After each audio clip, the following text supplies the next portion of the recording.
Bon, Vincent Glenn, je suis content de te retrouver. Euh, Peut-être rappeler un petit peu ton parcours avant. Tu as fait l'école aux Lumières, c'est ça? Mhm. Après, t'as fait quelques documentaires pour Arte notamment. Ouais, oui, Pas pendant mal. presque 10 ans, ouais. Ouais. Et tu es passé au cinéma, des documentaires cinéma dans les années fastes du cinéma engagé, où je pense qu'on a vécu les plus belles années en tout cas, qui sont les années 2000. Mhm. Alors on va commencer par ça. Premier film, c'est Davos Porto Alegre. Mhm. Est-ce que tu peux nous raconter un peu le contexte de cette époque et le moment où tous ces films se font? C'est-à-dire que tu es le cinéaste, moi je dirais que tu es quand même le cinéaste de l'altermondialisme.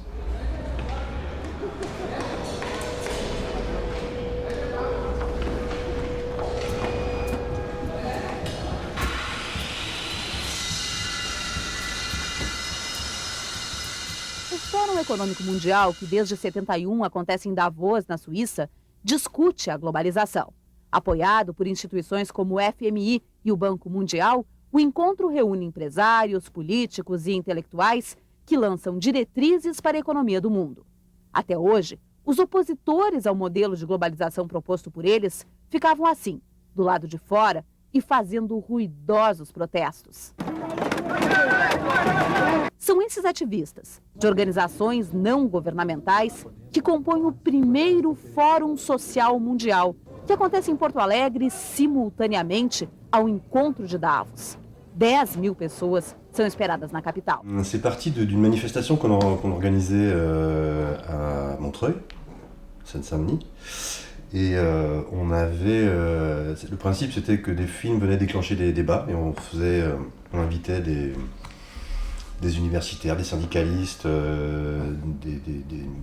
toutes sortes de gens qui étaient militants, on va dire, au sens large. Et on avait cette année-là, le sujet qu'on avait choisi, c'était la question de la guerre économique. C'est-à-dire, est-ce qu'on y peut quelque chose dans le fait qu'on est dans une situation de guerre économique mondiale, permanente, qui conduit les gens à être en situation de compétition, de concurrence généralisée. Et on s'était dit, ça serait pas mal, et on avait mis guerre économique vs commerce équitable.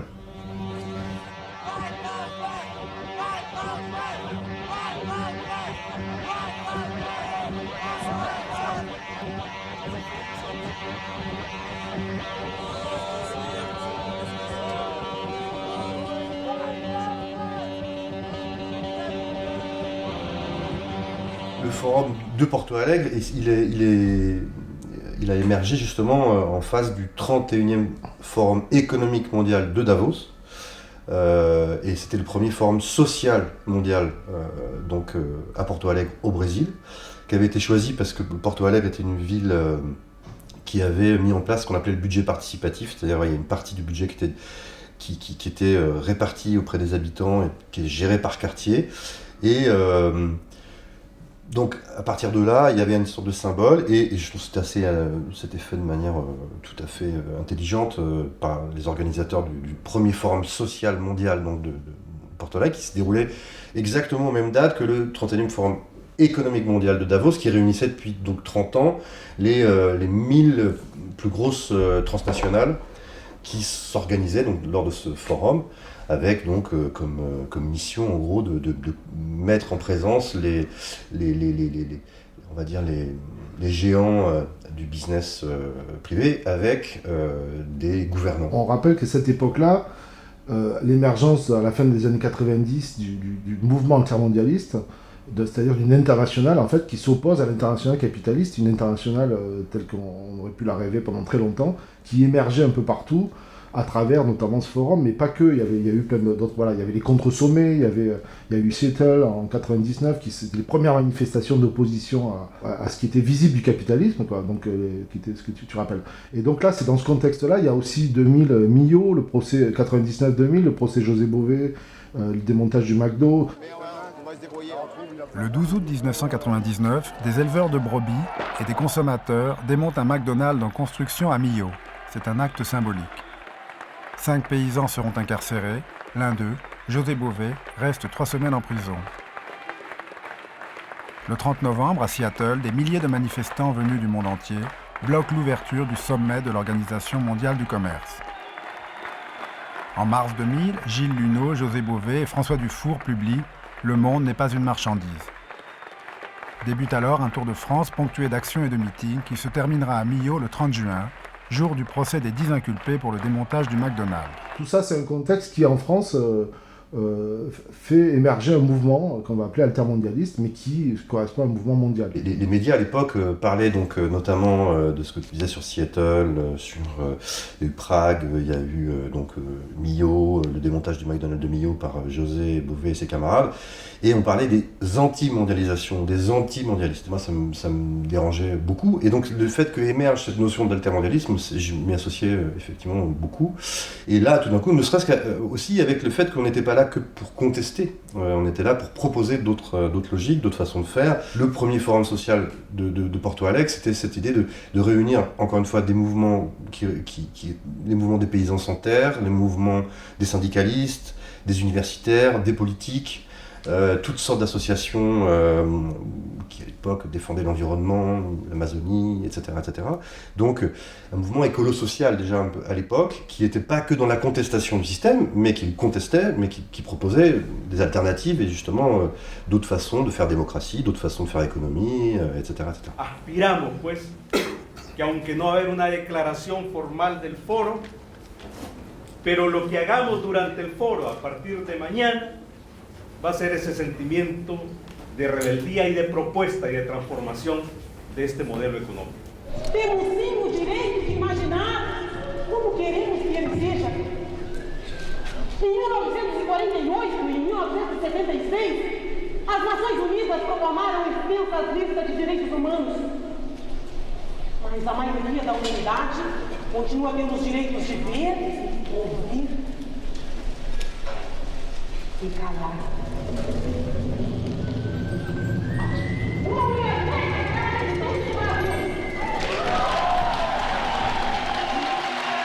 Ce film s'est sous-titré Davos, Porto Alegre et autres batailles, parce que ça parlait donc de toutes ces villes qui avaient pris des noms de Seattle, tu parlais de Göteborg, et Prague, qui étaient des batailles de rue. Bon, il y a la question de la bataille de rue, il y a les batailles d'ordre politique, ce qui a fait que par exemple,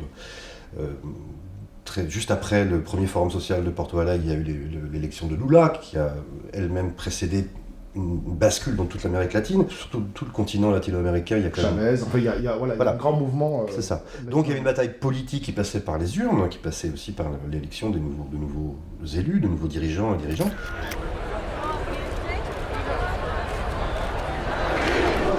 Este século é o século em que nós iremos discutir muito a distribuição da riqueza produzida pela humanidade. Esse fórum é um fórum de pensamento retrógrado? Esse fórum é um fórum de pensamentos retrógrados? Não, pelo contrário, eu acho que o fórum é um pensamento mais extraordinário. Veja, retrógrado é aquele que tenta juntar em poucos anos 100 bilhões de dólares, enquanto 1 bilhão e 300 milhões de seres humanos ganham apenas 2 dólares por dia. Então o retrógrado é aquele que acumula bilhões e bilhões, né, que fica guardando para a 10ª geração, enquanto isso as crianças morrendo de fome em todo o terceiro mundo. Et puis, il y a la bataille idéologique, qui est encore une autre dimension. Donc moi, ce qui est dans Davos Porto Alegre, c'est le moment où ces différentes formes de lutte essaient de s'armer idéologiquement en disant, on est, après la chute du mur de Berlin, les alternatives dites communistes, en tout cas l'effondrement du communisme stalinien, est évident, et à ce moment-là, il y a cette espèce de bain culturel dans lequel on est toujours, qui dit, en gros, il ne reste plus que le capitalisme, puisque le communisme est mort.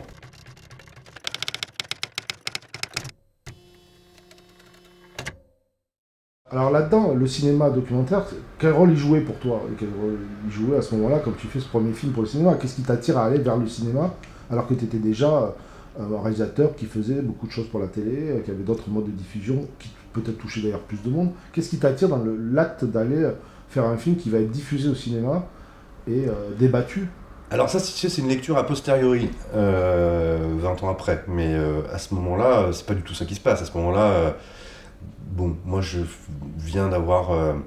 je suis fatigué en gros dans la relation établie avec les télévisions, et cette espèce de rôle où les diffuseurs sont maîtres du jeu et où il faut faire sa cour, chercher à séduire un diffuseur, sans quoi aucun producteur ne suit, et il n'y a pas de financement, etc., etc. Et donc il y a cette dimension-là, et puis il y a ce contexte militant dont je t'ai parlé, qui fait on organise, grâce quand même à quelques producteurs, dont Jean-Michel Carré à l'époque, mais Christian Foll aussi de l'Ardux, qui ont mis un peu la main à la pâte et qui nous ont permis, avec un tout petit diffuseur, de générer un peu de fric, qui nous a permis donc d'envoyer, au moins de payer les billets d'avion, d'envoyer une équipe au Brésil et en Suisse à Davos. Et à ce moment-là, on avait une seule projection prévue, c'était la projection dans le cadre de notre manifestation. On en avait une à Montreuil. Oui. Et c'était fait que pour ça. Sauf que on fait ça, donc on fait un montage, on bricole un montage en très peu de temps, parce qu'on est parti en janvier, notre manifestation c'était en mai. Donc on bricole quelque chose qui dure à 95 minutes à l'époque. Et puis de là, notamment c'est Christian de l'Ardux qui voit le film, et à partir de là, on fait une projection, il y avait du monde à l'époque, c'était assez combatif, et à partir de là, il y a eu 7 demandes de projection dans d'autres villes de France, et Christian a dit il faut qu'on sorte ce film, et c'est ça qui était intéressant, c'est qu'il dit il faut qu'on sorte ce film, j'ai une idée, alors plusieurs jours après d'ailleurs, il dit j'ai une idée, il faut qu'on sorte ce film en vidéo, c'est pas grave, on fait des copies en bêta, on va sortir le film dans les salles en vidéo. C'est une époque où on est encore dans les copies 35 mm au cinéma, et où ça coûte très très cher de passer de la vidéo, quand on tournait ces documentaires en vidéo, vers le cinéma, parce qu'il fallait passer en pellicule. C'est ça. Et c'est des opérations qui c'était inaccessible pour nous. C'est ça. Donc là, sortir en vidéo, ça voulait dire convaincre des salles de brancher, de bricoler, quoi. Oui, parce qu'il y avait très peu de salles qui étaient équipées en vidéo, avec des lecteurs bêta, et il y en avait quand même quelques-unes, puisque on s'est rendu compte qu'il y en avait en fait plus qu'on pensait. Mais du coup, le film... donc c'est aussi... Il y a pas mal de hasard là-dedans, en fait. C'est-à-dire que le film est projeté une fois, il est diffusé, il y a 7 nouveaux points, puis de là, il y a une demande qui se fait, et puis surtout de là, Christian souhaitait faire une sortie nationale au cinéma. Et finalement, on l'a sorti encore 1 an plus tard avec un autre distributeur. Et là, le film a été diffusé, est sorti, et il y a eu un effet, comme tu dis, là on était vraiment dans l'émergence, ça devenait branché, quoi, d'être altermondialiste. Et donc à partir de là, le film est sorti, et ça nous a complètement échappé. Ce qui me frappe dans le fonctionnement du Capital, c'est sa capacité à extraire de la plus-value, ça c'est extraordinaire, c'est ce qu'ils font là. Ils sortent de la plus-value, ils sortent tant qu'ils peuvent. Et d'eux-mêmes d'ailleurs, parce que c'est pas des types... Bon, mais sans but, quoi. C'est-à-dire qu'au fond, c'est l'accumulation pour l'accumulation, ce que disait Marx, quoi. Le problème de l'argent, c'est que ça peut faire un peu plus d'argent, c'est tout ce que ça peut faire. Mais que ça fasse de l'argent pour faire des machines à laver, des bombes atomiques, des mines antipersonnelles, des bagnoles, ou encore du chewing-gum, pour eux, c'est une question qui ne se pose pas, quoi. La question du but, du sens, c'est une question c'est une force brute et neutre. Voilà, c'est ça le capitalisme. Alors après, il y a des structures, il y a des banques qui relaient, il y a des médias qui... Il y a de l'idéologie. Il y a de l'idéologie, évidemment. Il y a des modes de consommation, il y a des modes de production, il y a des luttes de classe à l'intérieur de ça, et qui ne sont pas du même côté de la frontière, etc.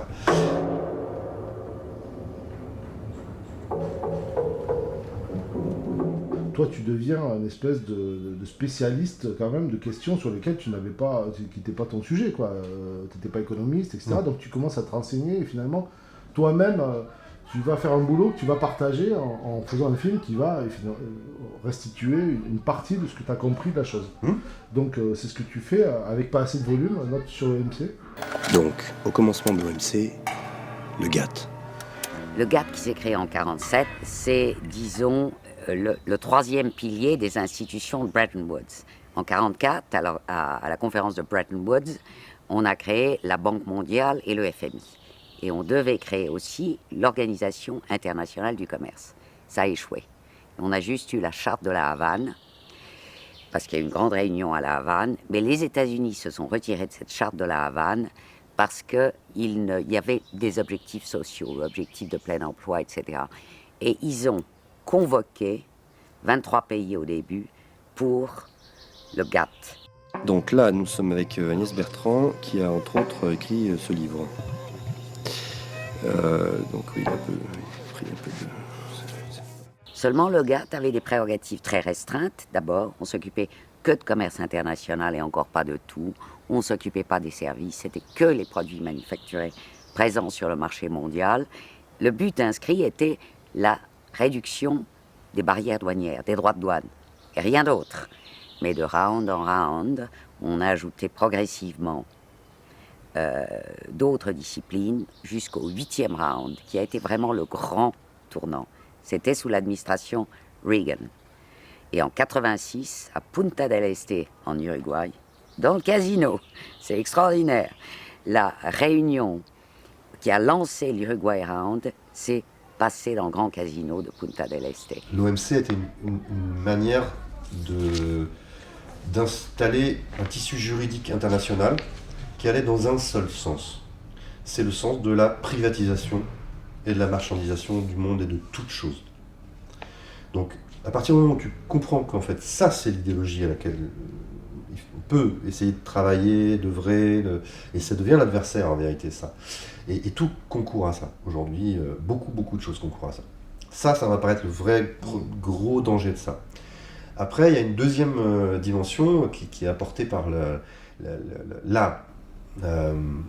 ce qu'on a eu d'expérience communiste avec des guillemets, c'est cette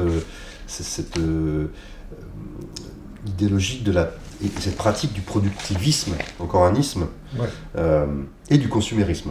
C'est-à-dire que pour bien vivre, il faut être productif, et une société qui est productive, il faut qu'elle consomme. Comment la société peut-elle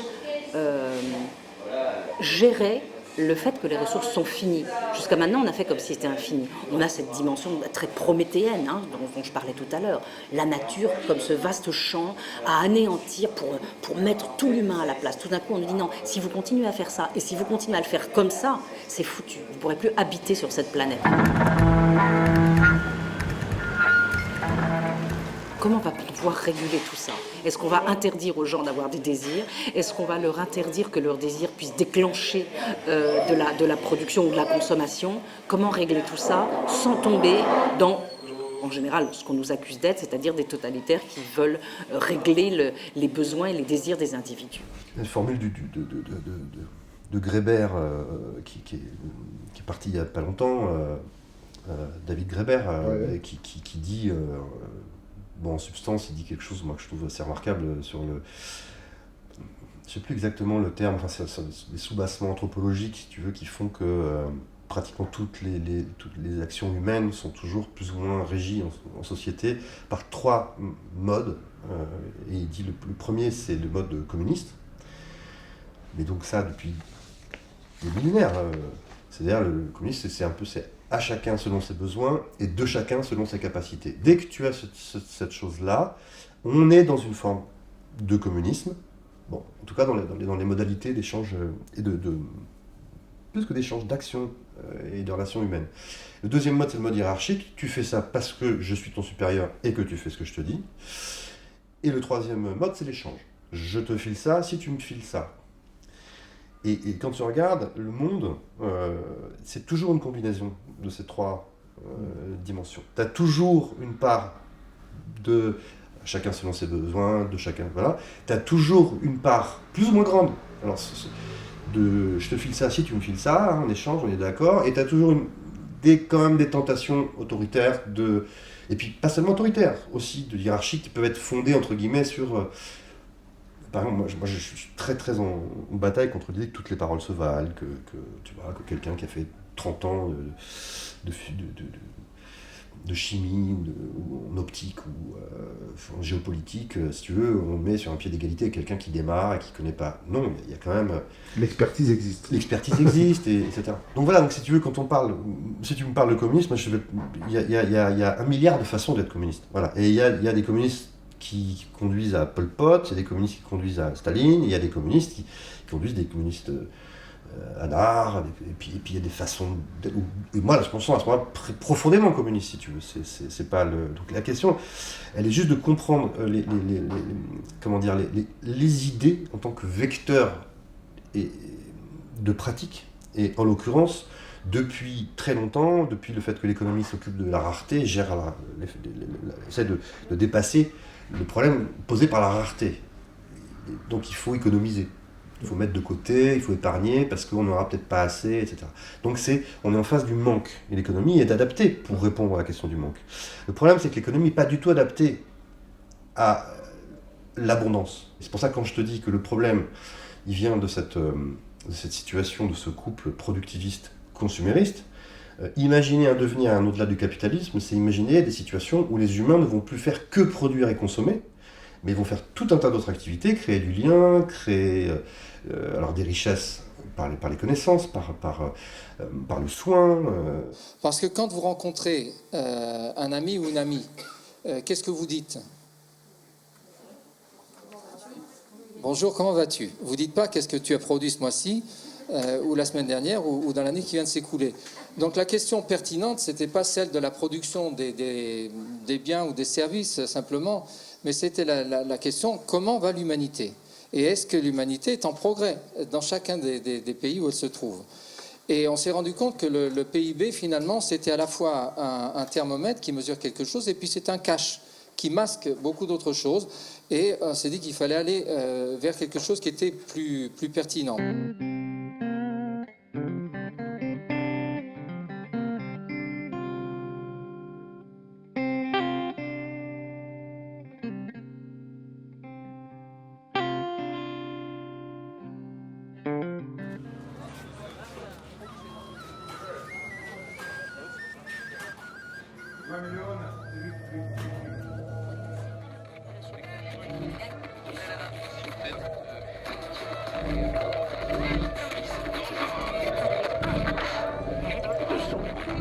Enfin, des bonnes nouvelles, donc, où là, c'est un stade supérieur dans ton...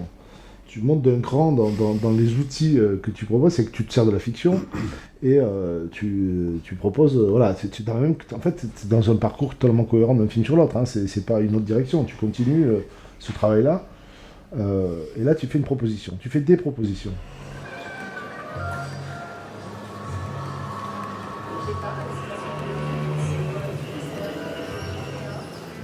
Un moment où j'avais tout et où je n'étais plus rien.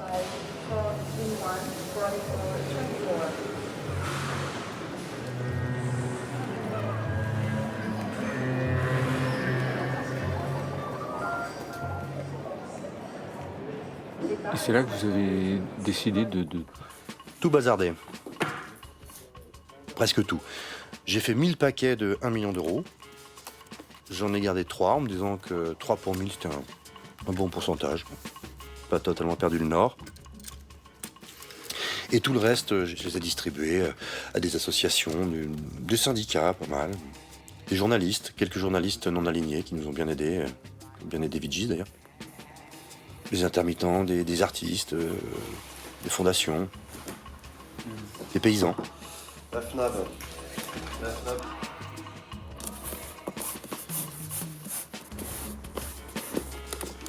Vous savez combien ça pèse un colis avec 1 million d'euros en coupure de 500 ? 2,2 kg. Un gros poulet. Ça raconte l'histoire d'une bande de gauchistes, pour le coup, qui mettent en place un logiciel qui devient un succès mondial. En effet, quand j'ai eu l'idée de créer l'agence, j'ai appelé mes amis les plus proches. Je les ai fait venir chez moi, c'était un dimanche soir, je me souviens très bien. Et j'ai commencé par leur dire « Je vous propose de créer une agence de notation. » On peut prendre ça du côté drôle, mais moi j'ai pas trop de temps à perdre, je suis un peu fatigué, j'ai eu une grosse semaine, donc laissez-le terminer. Début, évidemment, certains rigolaient, d'autres étaient plus sceptiques, franchement. Et je leur dis « Voilà ce que j'ai appris, les gars. Le PIB va devenir complètement has-been. Ce qui va compter, ça sera la qualité. » Donc ça, c'est tous les startups, etc. Donc ça, c'est quelque part... avec la particularité donc de travailler à renverser la hiérarchie des choses importantes de la vie.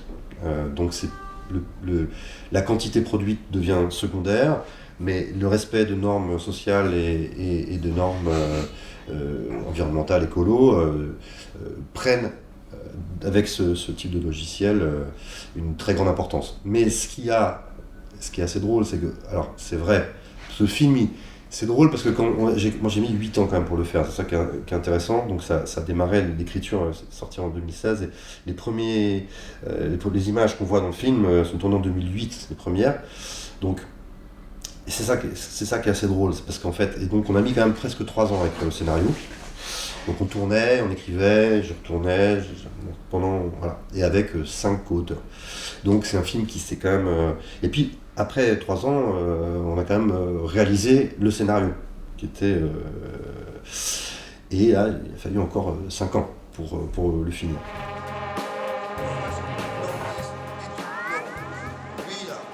À un moment, quand on a énormément d'argent, on ne se sent littéralement plus pissé. Une sorte d'incontinence du moi. Le moi qui dégouline de partout. C'est assez extraordinaire comment les paparazzis, à eux seuls, vous conduisent à penser que vous êtes important. Vincent, par ici. Vincent, par ici. Ma proposition politico-philosophique, elle est là, elle tient dans une métaphore. Et la métaphore, c'est le moment où on est des milliards ou des centaines de millions à faire le même truc avec les mêmes critères sur toute la planète. Et c'est cette idée d'une synchronisation. Ça va arrêter, si tu veux, ça vient de mon expérience de militant qui a toujours vu les hôpitaux d'un côté, les cheminots de l'autre, les petits commerçants ici, les avocats là, etc. Et cette espèce de division qu'a réussi parfaitement le capitalisme en renvoyant chacun à ses corporatismes, avec ou sans guillemets. Et donc c'est un peu un rêve et si on était toutes ces corporations en même temps à faire pression avec un outil qui serait en l'occurrence là, cette agence de notation, mais que du coup on descend tout le monde à un moment donné, vraiment, dans la rue, pour pas seulement bloquer, mais débloquer. Donc c'est un imaginaire de déblocage d'une société qui tout d'un coup comprend qu'on a autant besoin des bibliothécaires que des pompiers, faut réfléchir, moi je pense vraiment aux flics, grande question, que des petits commerçants, que des cinéastes, et que ces gens-là pensent qu'on a besoin de tout le monde. Et donc, il faut une même résistance à la privatisation du monde. Donc, de redéfinir les biens communs, les imposer, et faire qu'il y ait un gouvernement qui produise ça, et des règles du jeu, donc des lois qui rendent ça possible. C'est déjà l'heure de la bonne nouvelle du jour. Christophe, alors ? Ah, ben on pourrait même dire que c'est plutôt dans la catégorie meilleure nouvelle de la décennie. Oui, mon petit Jean-Jacques. Aujourd'hui, c'est du méga lourd. C'est fait, c'est officiel depuis ce matin 6h. Ce sont les banques qui doivent aux États. Vous avez bien entendu. Oui, Jean-Jacques, au lendemain des accords de Bombay et en solde de l'affaire des prêts toxiques, eh bien le privé doit au public. Oui, on n'est plus endetté, on nous doit du pognon. C'est pas fini, tout est réinvesti dans la transition énergétique. La France donne l'exemple, suivi par le monde entier. Youpi!